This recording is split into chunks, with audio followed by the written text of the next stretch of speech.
ආයිබෝන් යාළුවෝ හැමෝටම අද මම ඔයාලට කියලා දෙන්නේ oven beater නැතුව කඩේ රසටම ගොඩක් ලේසියෙන් බටර් කේක් එකක් හදාගන්න කොහොමද කියලා. ඉතින් යාළුවනේ මේක කඩෙන් ගෙනාවා වගේම රසයි. ඒ වගේම හොඳ soft එකට ගොඩක් ලේසියෙන් අපිට හදාගන්න පුළුවන්. අපි එනම් බලමු අඩු වියදමින් මේ වගේ රස බටර් කේක් එකක් ලේසියෙන්ම හදාගන්න කොහොමද කියලා. මුලින්ම මම මේ විදියට පාන් පිටි ටිකක් ලෑස්ති කරගන්නවා. ඊට අමතරව සීනි, ඒ වගේම බිත්තර, ඊට අමතරව මම මේ විදියට පොල් කිරි ටිකක් ලෑස්ති කරගන්නවා. ඒ වගේම තෙල්. මේ ටික තමයි යාළුවනේ අපිට ප්‍රධාන වශයෙන් අවශ්‍ය වෙන්නේ. අනිත් ද්‍රව්‍ය සහ ප්‍රමාණයන් වීඩියෝ පහලින් දාලා තියෙනවා. එතනින් අරගන්න. ඒ ටික ලෑස්ති කරගත්තන් පස්සේ මම මේ විදියට භාජනයකට අපේ බිත්තර ටික එකතු කරගන්නවා. ඔයාලා මේ විදියට බිත්තර ටික දාගන්නකොට වෙනම භාජනයකට කඩලා ඊට පස්සේ මේකට එකතු කරගන්න. මොකද සමහර කඩවල වල කුණු බිත්තරන් හොඳ බිත්තරත් එක කලවම් කරලා මේ දවස්වල දෙන්නේ. ඊට පස්සේ ඒකටම වෙනලත් එකතු කරගෙන මේ විදියට මේක හොඳින් කලවම් කරගන්න. විස්ක් එකක් නැත්තම් තියෙන හැන්දකින් හරි කමන්නේ. මේක හොඳින් විනාඩි 10ක් විතර කලවම් කරගන්න.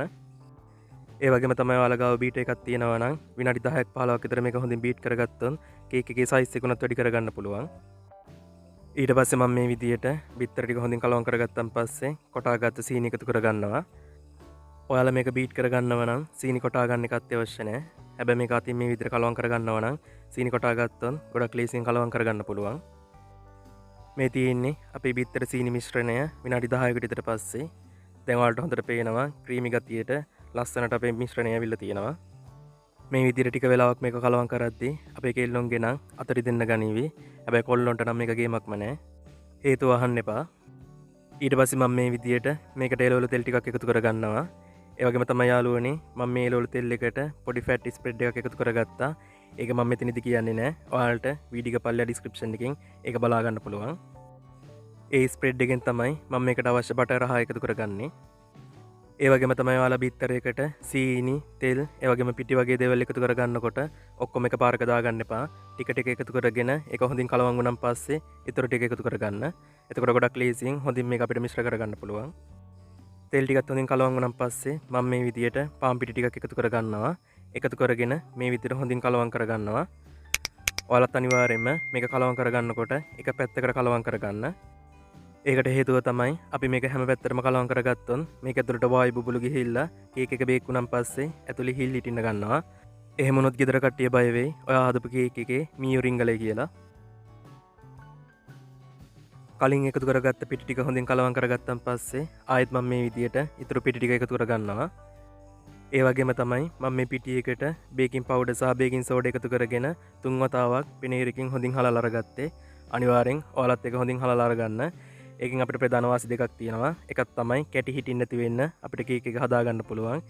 ඒ වගේම තමයි පිටි එකත් එක්ක බේකින් පවුඩර් සහ බේකින් සෝඩා ටික හොඳින් කලවම් කරගන්න පුළුවන්. ඊට පස්සේ මම මේකට හොඳ උකු පොල් කිරි ටිකක් එකතු කරගන්නවා. මේ පොල් කිරි එකතු කරගන්න එකෙන් අපේ කේක් එකට හොඳ කිරි රසයක් ගන්න පුළුවන් යාළුවනේ. ඒ වගේම තමයි ප්‍රමාණය ටිකක් වැඩි කරගන්න පුළුවන්.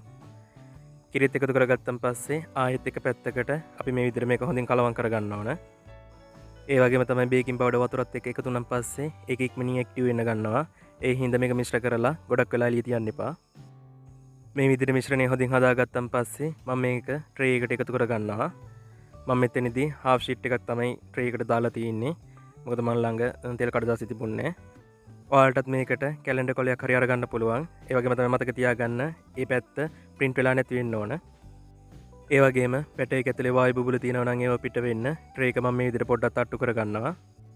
ඊට පස්සේ මේ විදිහට ලොකු භාජනයක් අරගෙන ඒකෙන් ආධාරකයක් තියලා ඒ ආධාරක උඩින් අපේ කේක් ට්‍රේ එක තියාගන්නවා. තියාගෙන මේක හොඳින් වහලා විනාඩි 40ක් විතර සාමාන්‍ය ගින්දරේ හොඳින් රත් කරගන්න ඕන. ඒ වගේම මේ වීඩියෝ එකේ තියෙන විදිහට ඔයාලට මේක oven එකෙත් හදාගන්න පුළුවන්. දැන් මේ තියෙන්නේ විනාඩි 40කට විතර පස්සේ මගේ කේක් එක. දැන් මේක හොඳින් බේක් වෙලා තියෙන්නේ. ඔයාලටත් මේක බේක් වෙලාද කියලා හරියටම බලා ගන්න නම් මේක මැදට ඉරටුවක් හරි ටූත් පික් එකක් හරි අනලා බලන්න. ඒකේ මොන හරි ඇලිලා එනවා නම් ඒක ටිකක් බේක් වෙලා මදි. එහෙම වුණොත් ආයෙ වහලා ටික වෙලාවක් හොඳින් බේක් කරගන්න. ඉතින් යාළුවනේ ආතල් කිචන් එකේ මේ වගේම oven beater නැතුව ගොඩක් රසවත් කේක් වර්ග හදන විදිය තියෙනවා. ඒ හැම වීඩියෝ එකක්ම ඔයාලට මේ වීඩියෝ එක පල්ලෙහා තියෙන ලින්ක් වලින් බලන්න පුළුවන්. ඒ වගේම තමයි ආතල් කිචන් එකේ රෙස්ටොරන්ට් එකේ විදියට ගමේ විදියට ගොඩක් කෑම වර්ග හදන විදිය තියෙනවා. ඒ හැම වීඩියෝ එකක්ම ඔයාලට channel එක ඇතුළට ගිහිල්ලා බලන්න පුළුවන්. ඉතින් ආදල් කිචන් channel එක හොඳයි නම් පල්ලෙහා තියෙන රතු පාට subscribe button එක ඔබලා එහා පැත්තේ තියෙන bell එකත් all දාගෙන යන්න. ඒ වගේම තමයි මේ වීඩියෝ එක හොඳ නම් අනිවාර්යෙන් වීඩියෝ එකට like එකක් දාලා කුණු හරපෙක් කියලා හරි කමන්නේ පල්ලෙන් කමෙන්ට් එකකුත් දාන්න.